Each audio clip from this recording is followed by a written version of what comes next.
aking mga anak baboy. Bukod pa sa mga bibi, may baboy din tayo.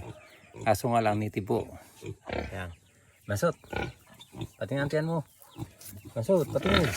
Ayan. Patingin. O, ayan po yung aking baboy. Kumbaga mabait po yan, nakakausap. Medyo ano po, panakin na to ay. Siguro itong week na po ito, mga anak na to.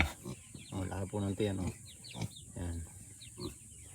Yan po yung mga baboy ko. Ito po yung mga anak. Ang pangalan po ito ay Bansot.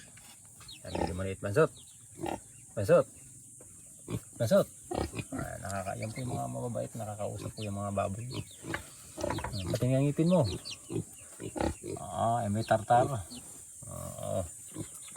Ito po yung panaking mga kabutil. Kaya sipag-sipag lang mga kabutil. Basta pag mayroon po tayong pagkakataon, baboy, manok, bibi, halaman. Ayan po, nagalaw-galaw na po yung kanyang tiyan. Ayan. Ayan.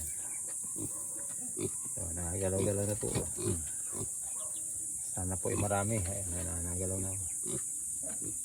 Yung mga bukol ho. Ayan. Ayan. Ayan. Hotel ano? Let's go.